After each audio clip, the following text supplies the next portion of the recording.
Well, it is that time, so we'll go ahead and get started.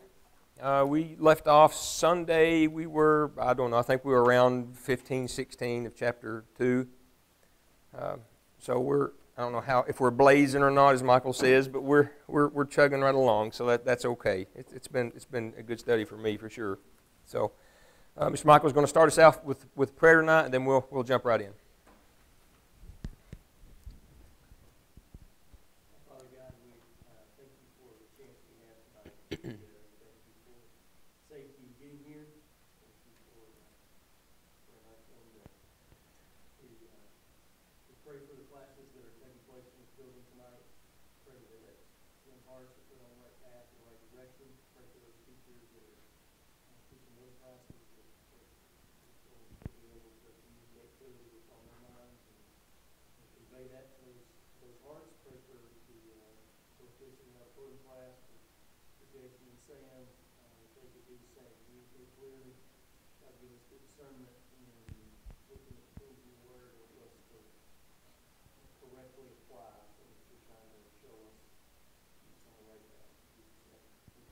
Amen. Thank you.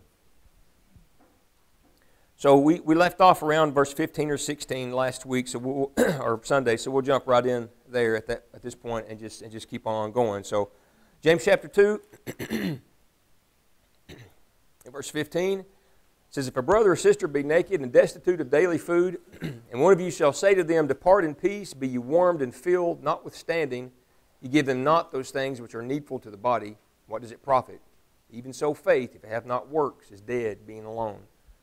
So again, in the context of 15 and 16, James likens one who turns away someone without fulfilling their needs into one who has a dead faith. And we see that very plainly in verse 17. Even so faith, if it hath not works, is dead alone. James he reminds us of the Lord's teaching of the person who stands before God in judgment and will be condemned. In Matthew chapter 25, Matthew chapter 25, we see this principle. Matthew 25, the context is 31 through 46, but specifically there in 41 through 46. If someone could read that, please. Matthew 25, 41 through 46.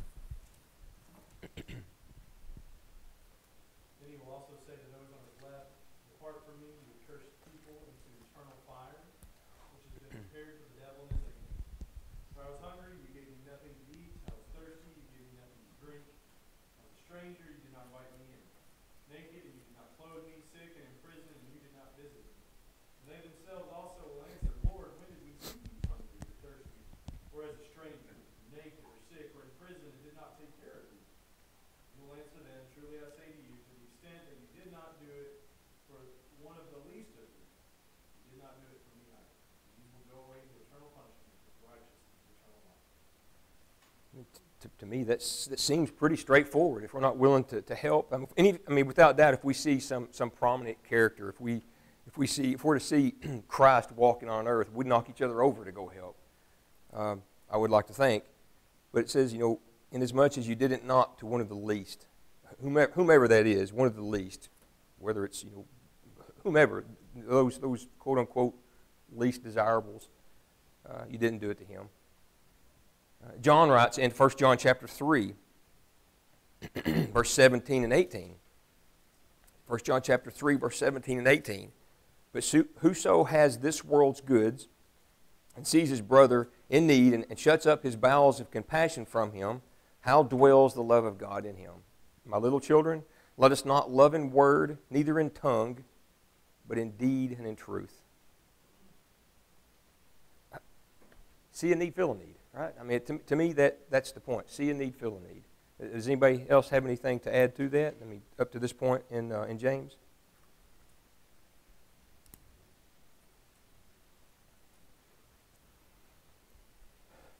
All right, jumping in from 18 on here, he uses another illustration to further enforce what he said in the previous verses to this point. As these verses state, one may claim loyalty to God by faith alone, while another supports his claim by promptly obeying God's instructions. Another can say, I show my faith by my works. This is my way of proving that I have faith.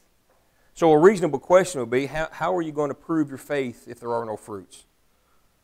What other proof can there be of one's faith if there are no fruits? I mean, is there another answer to that? What other proof can there be than the fruits? Matthew chapter 7 and verse 16 is the words of Jesus.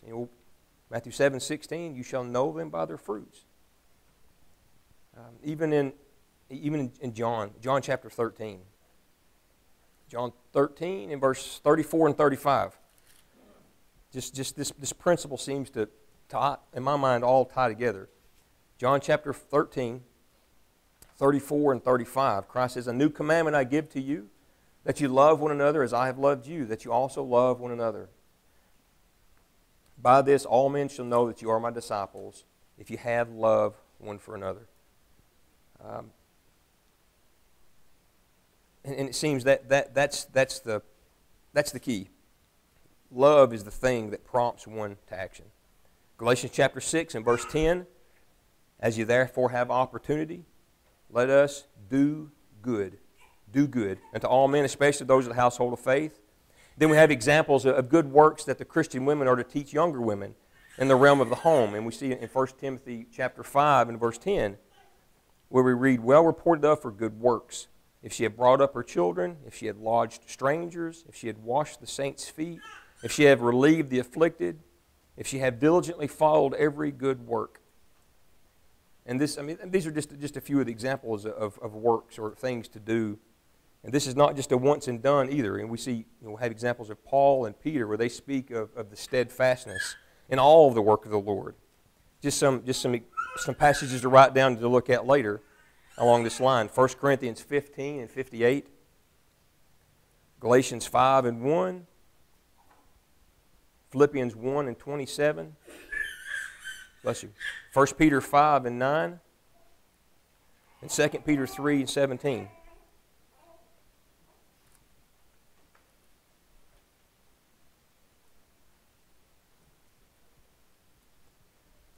What say you? What's the class? What's on your mind down through verse 18 in this chapter? Before we get through, start into the rest of this section.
Those check boxes that you mentioned. I mean, it's good, but what good does it do outside of the brick and mortar here? I mean, not a bit. Not a bit. Okay, anything else? Verse 19 is where we're at here. So the fundamental belief of most any religion today is to believe that there's a God, right? Whatever religion is, there's an all-powerful. James compares the person who claims to have faith in God without manifesting works to the demons who also believe. And we spoke about this on Sunday. And even those demons that believe, they believe in the existence of the one true God of heaven. We have examples of that. James used this illustration to make the point that the demons are proof that simply believing in God is not a saving faith. And that's one of the reasons the demons are not saved. I mean, they're not driven to action. In Matthew chapter 28, we have an example here. The demons in the country of the Gergesenes, they saw Jesus and they said, "What had we to do with thee, Jesus, thou Son of God? Are you come hither to torment us before the time. I mean, they knew who he was. They knew he had authority. So what? And I think that's kind of the tendency of this verse. I think this could also be read. You believe there's a God. So what? So what? So what did you believe? The demons also believe. This reminds me of Luke chapter 6. Luke 6 and verse 46. Just all kinds of just mirror images all through this. Luke 6 and 46, where Jesus says, and why call me Lord and do not the things that I say? So the idea of simply recognizing and acknowledging the identity of the Lord, but failing to do the things he says is useless. It's vanity. It's empty. And that, starting in verse 20, that continues his comments. The King James Version reads, know this, that faith without works is dead. The ASV, that faith apart from works is barren.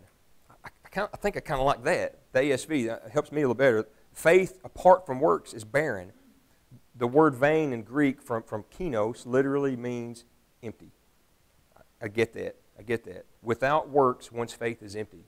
James repeatedly mentions that the two actions as being necessary to have each. One just can't stand without the other. Faith and actions, belief and actions. Anything to add? Somebody's got an answer, I'm sure. Does this mean that whoever we see standing on the street corner, anything that anybody asks you, is it our obligation to give money, to give whatever they ask for? Is it? I kind of feel like you're asking me, Paulette. You're asking Sam. What is your take? We'll get the rest of it. Well, And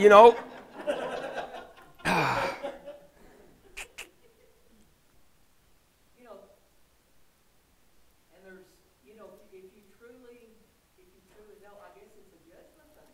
I don't know. I mean, that's just a question. Because if you see it, and you see them all over, and I'm not saying, but the Bible teaches, if you don't work, you don't eat. listen, I get it. Yeah. I'm just. I struggle with that. I do too. Am I going to be the cause of enabling someone to prevent them from doing better? Yes. Or am I going to enable them to stay where they're at? I don't know. I mean, Galatians 6 and 10, I mean, if this is spiritually or physically speaking, I mean, as you therefore have opportunity, let us do good unto all men, especially those who are a household of faith, to do good. I don't know. I mean, I think I'm perhaps called to do something.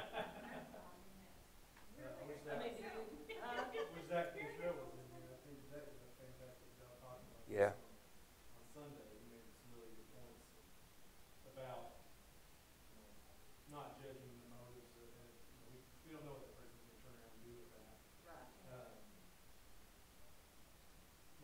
I was reading Isaiah 45 when you asked that question, and it's just interesting to me. Isaiah 45 talks about being witnesses, and at the beginning of this chapter, God is speaking to Cyrus. He's not speaking to someone that's in this covenant relationship with him, but someone that he has kind of put into the position they're in. In verse 5, he says, I am the Lord, and there is no one else. There is no God except me. I will arm you, though you have not known me, so that people may know from the rising to the setting of the sun, there is no one besides me. I am the Lord, there is no one else.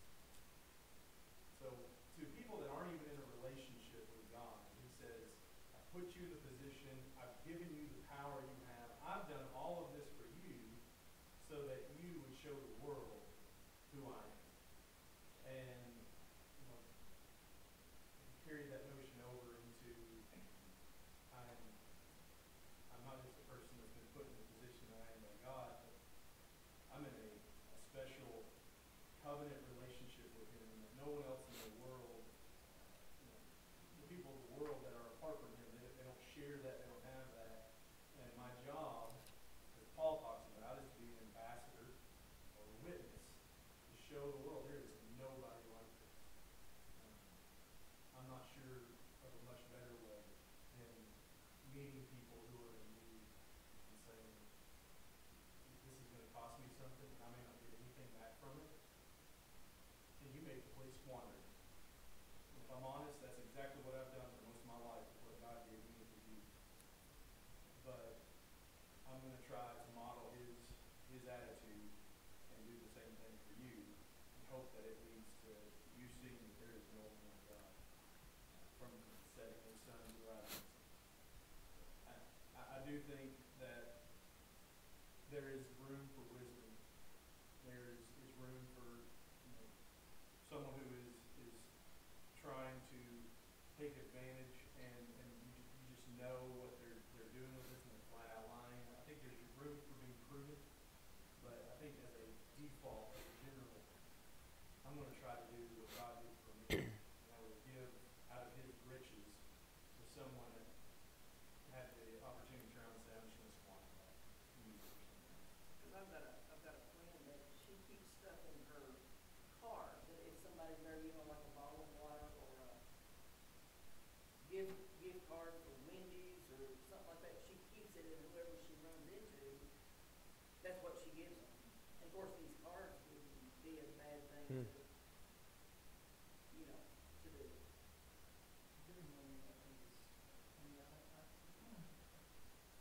I'm gonna probably face judgment for some people I pass by that I judge as being, is not being Well, there's down there with 3 or 4 dogs and they're wanting, how do you feed the dogs? The thing is that I think that we're called to use Yes. righteous judgment. And judgment's not condemned. Righteous judgments, is what we're told to use. I think we have to do some discernment because it is the reality that most of these people, at least a large percentage of them, they're involved in substance abuse. Not in every case, but again, which ones are involved in substance abuse and which ones don't? It's a guessing game. But in certain areas, it's been my discernment that if when able, I think the right thing to do is divide the sandwich and to give the bottle of water. Yeah. And Kim and I have been in situations where we felt like that was the right thing to do. Yeah. And there's been many cases we've done that necessarily. People want money. I know. So They refuse. that's never an easy situation. But in this day and time, and again, this is not an excuse, but I don't like kids stopping by and putting themselves at risk because these people can be dangerous. Yeah. But I think as a parent, I know that when we travel with our kids, we on more than a few occasions stop by Subway sandwiches, down to Subway sandwiches to show the kids that's the right thing to do. But it's hard to be consistent with that because we know statistically these people are in many cases that's not really meaningful to them or they're again I think money is the wrong thing. I think the gift card at Subway or just buying the sandwich at 7-Eleven is absolutely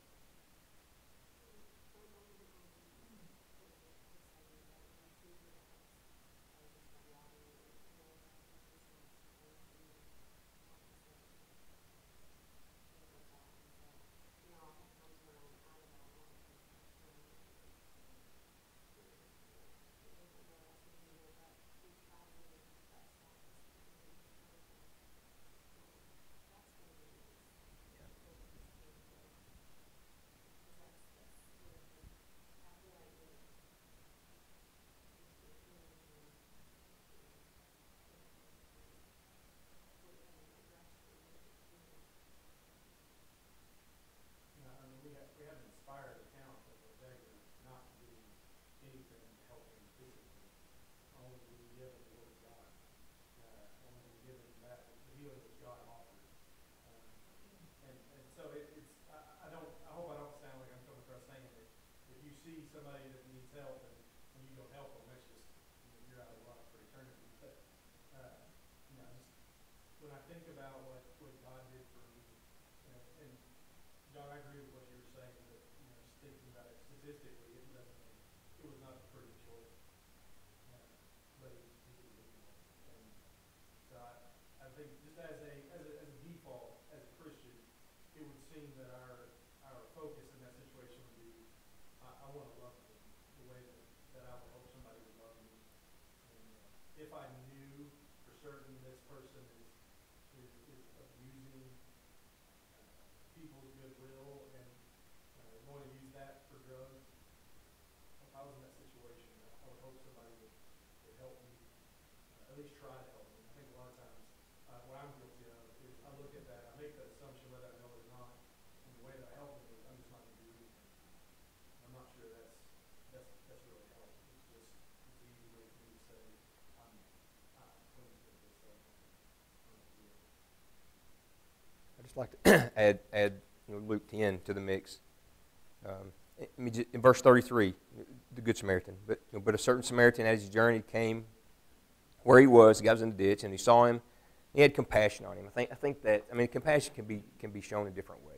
Whether you invite him into your home, or you fix a tire, or a meal, or whatever, or sit and pray and talk. I had the opportunity.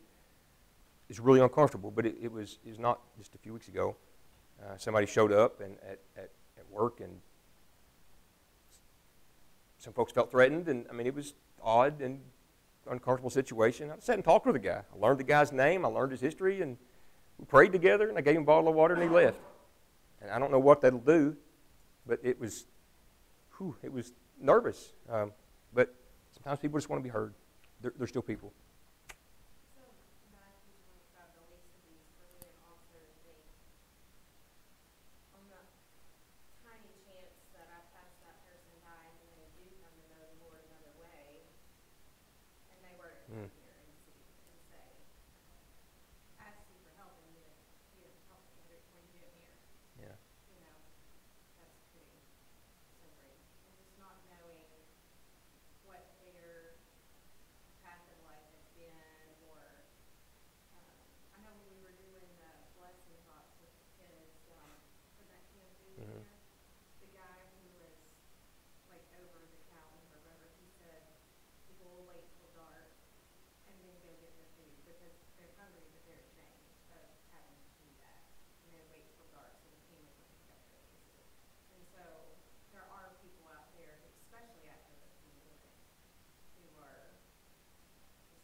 I like the idea of having just a small bit of supplies on hand, like you mentioned, just some granola. Something.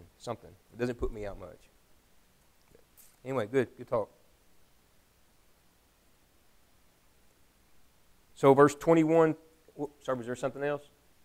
Verse 21 through 26. Let's just hit it head on, Michael. Somebody read that. Verse 21 through 26. And we'll see where we get. Not necessarily you, but somebody. No. Was not Abraham our father justified by works when he offered up his son Isaac on the altar? You see, the faith was active along with his works, and faith was completed by his works. And Scripture was fulfilled. It says Abraham believed God, and it was counted to him as righteousness. He was called the friend of God. You see that the person is justified by works and not by faith alone. And in the same way, was not also Rahab the prostitute justified by works when she received the messengers and sent them out by another way? For as the body apart from the spirit is dead, so also faith apart from works is dead. All right, thank you. So start here, the first part of this, verse 21. Moses records back in Genesis 22 the account of Abraham being justified by works. We see what's going on there. God commanded Abraham to offer his son Isaac upon the altar as a sacrifice. Don't see any hesitation on Abraham's part. Don't see any hesitation to obey the command. That itself is phenomenal. He rose early in the morning, gathered the wood needed for the burnt offerings, and he headed to the place he was told. 3 days later, he's pondered this for 3 days, makes it to Mount Moriah. Abraham and Isaac went off by themselves. Isaac's carrying the wood on which he's going to be sacrificed. Abraham's carrying the knife and the fire. Isaac asks, "Where is the lamb for the offering?" And Abraham's response is, "God will provide." And then he bounds up Isaac and laid him on the altar with knife in hand, arm outstretched. Just the visual of that. I'm sorry, I didn't hear the question.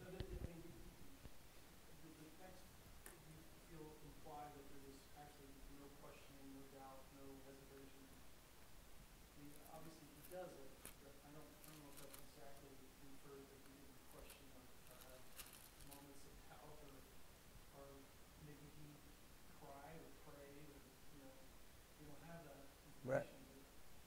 Well, no, I get your point. I mean, the only reason I say that is verse 3. It says he rose early in the morning. So I don't know. It's just, I don't know. Is it pulling the Band-Aid off? Just get it over with? Let's just get this going? Or I don't know. I don't know. Well, didn't he say he knew that God could bring him back? I mean, he knew that God would raise him. But it's still, can you imagine taking your child's life? But Abraham just counted for righteousness that, unlike Yeah. you, he got up early and... I mean, and to stew on it for 3 days. Yeah. Um, Well, he had to be heartbroken. So that Yeah. And you'd have to be. But, That's the way I feel. yeah. He was, He had to have been mad. maybe it was 3 days because maybe he's dragging his feet. Maybe I don't know. I mean, He wasn't dragging his feet, he traveled. I just think if we make him as being some kind of role model, just took this on, there's no hesitation, no doubt, anything like that. oh, no, I totally get the point. I wouldn't think that. I mean, it's just his baby. It's his kid. It is, and plus, one of the promises God gave him was going to be based on his son. Right. He was going to be the father of his nation. So, yeah, I believe the text, the text tells us that he believed that God could raise him, but at that point, I don't think there's any, there's no account of a resurrection in history at that point. So even if he did maybe mentally know that, he had to have been in agony every step. Well, if you compare it to Jesus, you knew the power of Jesus. He's going to overcome the death and agony he was in the garden. Yeah, and So- I think that's exactly where I was going with that, is that, there's so much type and anti-type here with Christ and the Father, and what Jesus went through the garden. I very much so believe that that's kind of Yeah. the process of it. my thought was, what was Isaac thinking? Yeah. Imagine your dad taking you. Here he is gathering you up. Are you laying there? Neither one of my sons. Oh. Yeah. Laying there calmly, even to get their diapers changed. So Yeah. wrapping them up, it's not going to happen. So I mean, just well, Dad, where's the lamb for this? What's his thoughts? Is he worried? That's great. I get it. I mean, I've got strong-willed kids too, and I got stories we can talk about that later. But it's don't go peacefully into the night. Sorry.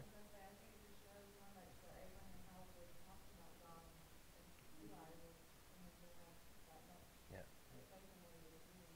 I wonder that same thought, and I don't know if Michael heard it. There was a guy that spoke at the lectures that mentioned a really obscure, not inspired Jewish writing that described Isaac as, don't mess this up, Dad. Like, if this is a sacrifice for God, you get this right. And, not inspired in any way, but if you have, Abraham, his faith talked about the way that and Hebrews 11 is the only place that we see where this idea of Abraham maybe having the thought that God can raise him up. And that's just added in as a point of reference from a later author. But Abraham definitely had a lot of belief in what God was going to do through the son. In some way, he's asking to do this. He's still going to come through with that. And if he instilled that in Isaac, I would imagine that it's possible Isaac too had a high regard for what at the same time, I don't envision at all when I read this account of Isaac just centered himself and put his hands up and plan. I think the text implies he didn't realize what was happening until the last minute. And I could be wrong, but again, I think we're maybe applying supernatural powers to Isaac to not be concerned about what was happening there. And his dad spent a lot of time in the sun. I look at Isaac as the son trusting Abraham the father, as Abraham was trusting God. That's what I look at. But Abraham was a flawed guy. Abraham lied about his Yeah. life, and I hate to be the one to keep bringing this up, but Yeah. these guys are flawed humans, and they're not these superheroes that have no feeling. And no, I'm not saying that he's believe that just got up and did all this stuff. And, yes, sir. I mean, this is the same guy that lied to Pharaoh, lied out of his teeth. And so, yeah, he's a good guy. He demonstrated his faith. I think that he's a very strong and imposing guy. Isaac was a young man, and just like I think he took his son and bound him up. Yeah. Just and to the next point, the angel, I mean, he's out. Isaac's dead. Abraham's killed him. That's where they're at, and the angel stops. Let's stop. This is good talk about Abraham. I'm interested to see what you got to say about Rahab next. I mean, because but anyway, I mean, Well, Abraham, I wonder, go back to Hebrews 11, it talks a lot about Abraham. God wanted him to move, and then Sarah was barren, and all that. He tried to do it his own way. He tried to practice active faith by figuring it out, earning it for himself. Yep. In some way, he was trying to earn God's goodwill himself. Well, God made this promise, so I must have to lie about my wife so she ain't killed. God made this promise, so I must have to have this baby with the slave because my wife's barren. And then by the time it gets to the point of the sacrifice, it's almost like he's seeing, I'm not going to try my way anymore. I'm going to obey because of God's got me out of all these messes I got myself in, and I'm grateful for that. So what's the intent and motivation for me in this passage in James about faith and works is it that I'm trying to earn my salvation or earn some kind of glory for myself because I check all these boxes or I have all these works?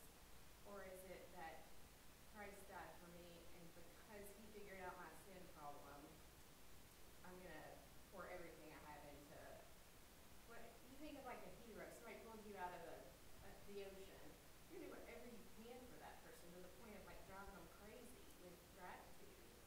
And I think how much more for Jesus who saved us from sin is that motivation of gratitude that drives that act of faith.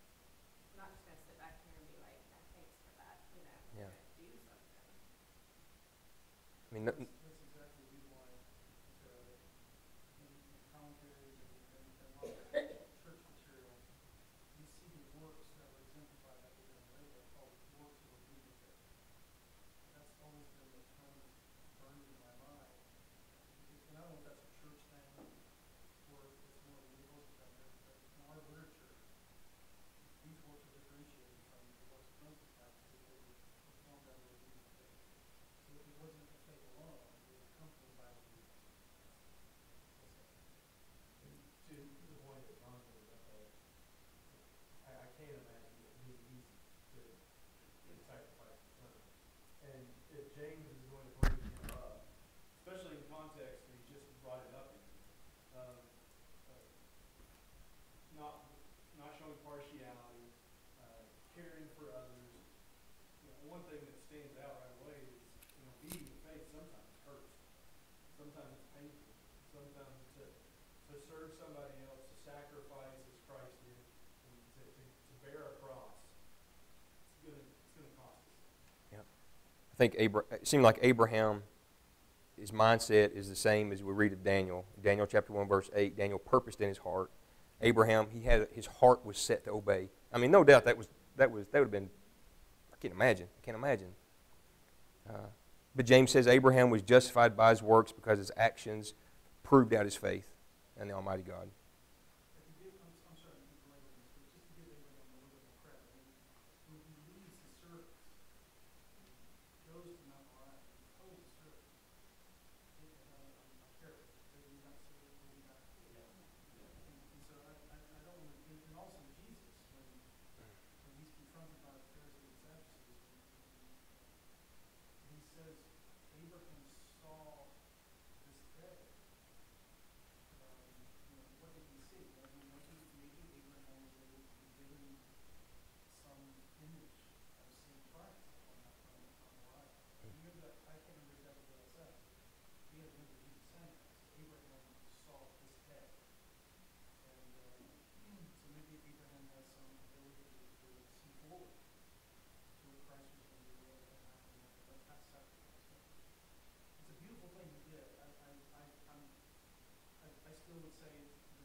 And his flaws are exactly why he's in here today.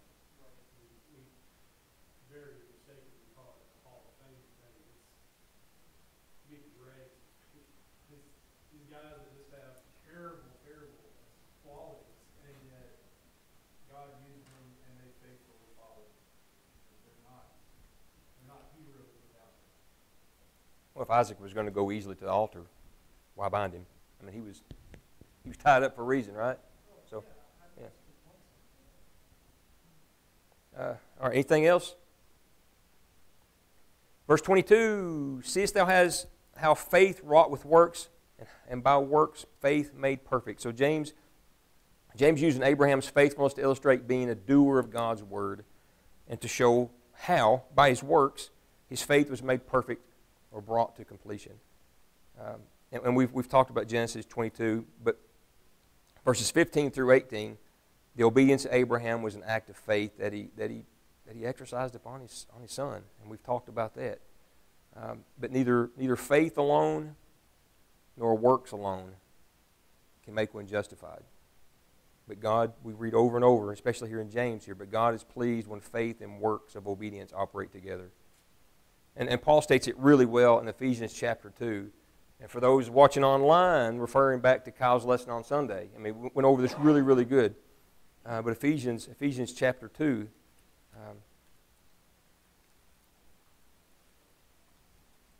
verses 8 through 10, we read, For by grace you're saved through faith.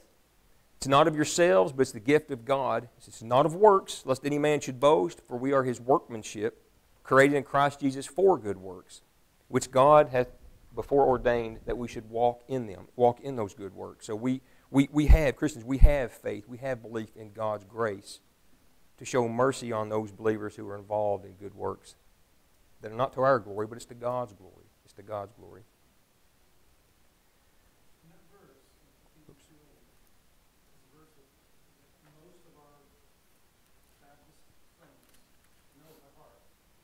And I think our ability to reach them is we have to be able to give an answer to that verse. Because that verse is everything true is Acts 2:38, 1 Peter 3:31, and on and on. I think we have to be able to take that verse and say that is exactly right. That we need to go to James. Yeah. I think we sometimes fail to do that, and that stumps us. Because they want to say, well, the baptism is a work. And that's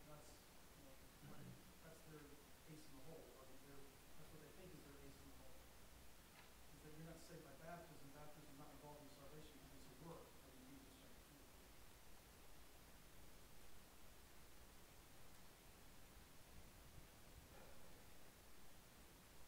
Verse 23, this through faith, or through obedience, Abraham was called the friend of God.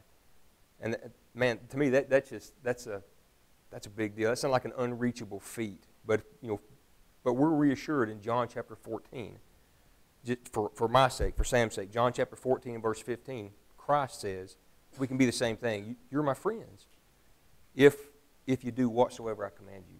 You are my friends if you do whatsoever I command you. And also in Romans chapter 12, the first two verses. About out of time here. Romans chapter 12, the first two verses is, I beseech you therefore, brethren, by the mercies of God, that you present your bodies a living sacrifice, holy, acceptable unto God, which is your reasonable service. And be not conformed to this world, but be ye transformed by the renewing of your mind, that you may prove what is that good and acceptable and perfect will of God. So from that, what God wants from us, it is us. And it's never going to happen until one is interested in presenting to God what He wants.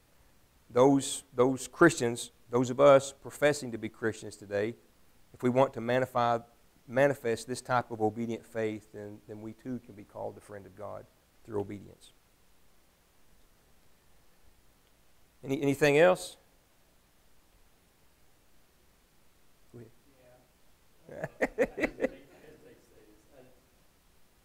Because I think it does lead to a kind of our discussion. This exact same passage, this exact same quotation is used in Romans 4, and you can see how someone you can see why certain scholars throughout history have said James is contradicting Paul here. They're using the exact same passage, but it seems like they're saying contradictory things.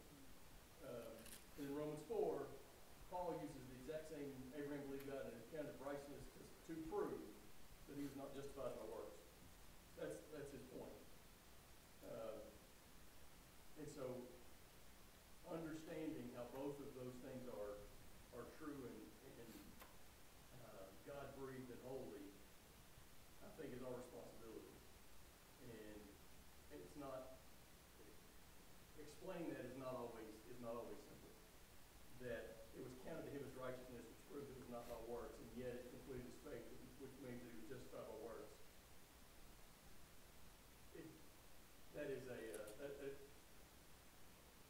Without some real study and careful thought, that can be a tough circle to square. And Michael, I think you weren't here last class, but I brought up the point on this specific point that Paul was talking about works of law. Yeah. James is talking about obedience, works of obedience faith. So Yeah.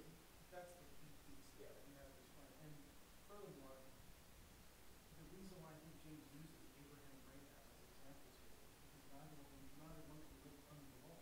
And so I think James is making the point, we're no longer works of the law in a sense. And Paul is really dealing with Jews guys and guys that were really just outside the church because he wanted to still find fulfillment in the law. And so that would be my explanation, although you're right, it takes some exegesis to come to that conclusion. I didn't mean to take a step back up there to talk about stuff. No, that's a great point. I think there's a way in which you can show that this really Paul is talking about what real saving faith is, and James is talking about, he's using faith in a more abstract way than Paul. He's using it in the way that people in our day use it, as just a mental acceptance of something. Yeah. Paul is using faith in the very same sense that James ends up in at the end of chapter 2. Faith that is connected with works of obedience. And that's when you get chapter 6, and you start seeing that apply in there.